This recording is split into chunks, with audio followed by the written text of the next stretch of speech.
Shalom ayah dan bunda yang dikasihi Tuhan, senang berjumpa dengan Anda semua di bab kedua, My Love Book. Setelah di bab pertama kita sepakat bahwa pernikahan adalah rancangan asli dari Tuhan, sekarang saatnya kita melangkah ke area yang lebih jauh, lebih personal di dalam mendampingi anak-anak kita. Ini adalah area di mana anak muda zaman sekarang seringkali terjebak di persimpangan jalan yang penuh dengan kabut kepanikan. Pernahkah Anda memperhatikan atau mendampingi anak muda yang sedang sedih mendalam karena putus cinta? Pelarian yang sering dilakukan biasanya cukup naif. Kabur ke mall sendirian pulang kerja demi mencari keramaian, berburu makanan yang cepat saji, dan memesan es krim ukuran besar dengan harapan rasa dinginnya bisa mendinginkan hati yang membara. Puncaknya, mereka nonton bioskop sendirian, merasa sudah cukup keren dan mandiri menghalau sepi. Sampai tiba-tiba ada teman yang memfoto mereka diam-diam dari belakang dan mengirimkannya dengan kalimat sindiran. Di tengah kepungan keratusan orang di pusat perbelanjaan besar, mendadak mereka merasa jadi orang yang paling kesepian di dunia. Kekecewaan mendalam seperti itu terjadi karena mereka diam-diam menempatkan konsep pernikahan sekedar sebagai berhala pemuas kebahagiaan pribadi. Melalui proses patah hati yang menyakitkan, kita harus menolong mereka melihat dengan jernih bahwa pernikahan tetaplah ide Allah yang agung untuk memenuhi rencananya. Secara umum itu mandat bagi dunia, tapi secara khusus itu adalah panggilan rohani yang menuntut ketaatan untuk melihat kembali apa yang benar-benar esensial. Tugas kita sebagai orang tua adalah mendeteksi motivasi asmara anak yang salah sejak dini sebelum mereka melangkah terlalu jauh. Motivasi salah yang pertama adalah menjadikan pernikahan semata-mata sebagai pelampiasan biologis. Hasrat seksual itu kudus karena diciptakan oleh Allah, dan bagi mereka yang dorongannya tinggi, menikah adalah jalan keluar yang benar agar hidupnya tidak jatuh pada dosa. Namun jika alasan utama mereka melangkah ke altar murni cuma karena tidak tahan menahan gejolak hormon masa mudanya, mereka sedang menaruh bom waktu di dalam rumah tangga. Pernikahan yang hanya dibangun di atas dorongan biologis akan langsung goyah begitu keintiman fisik kehilangan elemen kejutannya setelah beberapa tahun berjalan. Pernikahan itu jauh lebih luas daripada sekedar urusan ranjang. Keputusan tentang status hidup harus didasarkan pada karunia yang dikenali dalam masa pergumulan, bukan nafsu. Motivasi salah yang kedua adalah panik karena masalah usia dan tekanan lingkungan. Ini dia topik yang menakutkan yang sering muncul di acara kumpul keluarga bersama atau grup percakapan digital. Anak kita mulai melihat satu persatu teman seangkatannya mengunggah foto pernikahan, lalu disusul foto yang menggendong anaknya. Ada kepanikan melanda, aduh orang lain sudah nikah, kok aku masih belum, kok aku masih di jalan di tempat.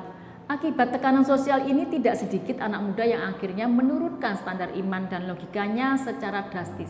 Mereka ingin menikah hanya karena dikejar target, angka di kalender. Menikah karena takut kesepian atau takut dicap tidak laku adalah langkah awal menuju penderitaan seumur hidup.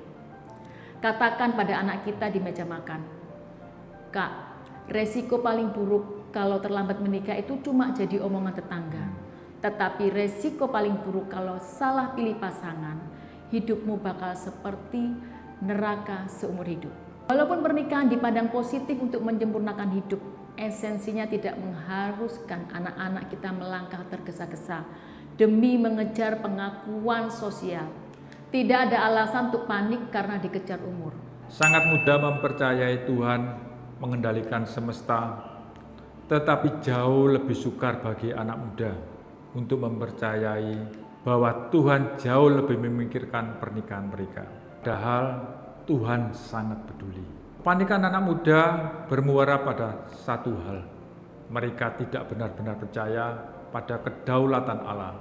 Ketika anak kita mulai cemas dan akhirnya mengambil jalan pintas, pakai caranya sendiri yang melanggar prinsip firman, seperti nekat pacaran dengan yang tidak seiman, Mereka sedang menganggap Allah tidak becus mengurusi masa depan mereka. Di era modern, ada tren mengkhawatirkan di mana pernikahan digeser nilainya cuma sebatas target pencapaian karir atau tuntutan sosial, sehingga kehilangan esensi bahwa lembaga ini adalah rancangan dan panggilan iman dari Allah. Anak kita mungkin berpikir kalau tidak bergerak menggunakan taktik dunia atau aplikasi kencan sesuka hati, Tuhan pasti lupa. Tugas kita adalah melatih anak untuk berani berkata, Tuhan, hidup saya ada di tangan-Mu. Saya memilih taat pada prosesmu. Ini iman yang aktif menanti di dalam kekudusan. Di dalam ruang keluarga, kita harus peka jika mendapati anak kita datang dengan wajah yang muram dan hati yang dipenuhi keraguan dalam menjelang pernikahan. Kadang mereka tahu ada ketidakcocokan yang fundamental, entah prinsip iman atau karakter pasangan. Tetapi memilih nutup mata karena alasan mereka gengsi atau dalih, Bu, tanggung, undangannya sudah terlanjur dicetak. Sebagai orang tua, kita harus tegas mematahkan tipuan ini. Katakan pada mereka, lebih baik kamu susah dan menanggung malu sedikit sekarang karena membalikkan hubungan daripada kamu terpaksa menikah dengan memelihara keraguan di dalam hatimu. Menangis karena membatalkan pernikahan atau undangan jauh lebih baik daripada harus menangis seumur hidup. Karena terjebak di dalam pernikahan yang salah tanpa navigasi yang jelas, jangan pernah izinkan anak kita menukar damai sejahtera Roh Kudus cuma demi menjaga gengsi sesaat. Kita tentu mendukung jika anak-anak kita segera menikah, namun dengan dua syarat mutlak, dengan orang yang tepat dan pada waktu yang tepat. Ketika dua orang yang sama-sama memahami tujuan ilahi mengambil komitmen serius, ikatan yang tercipta akan sangat kokoh dan tidak terpisahkan sampai maut menjemput. Namun, menunggu waktu Tuhan alias soal kapan mereka menikah itu sama pentingnya dengan siapa mereka menikah.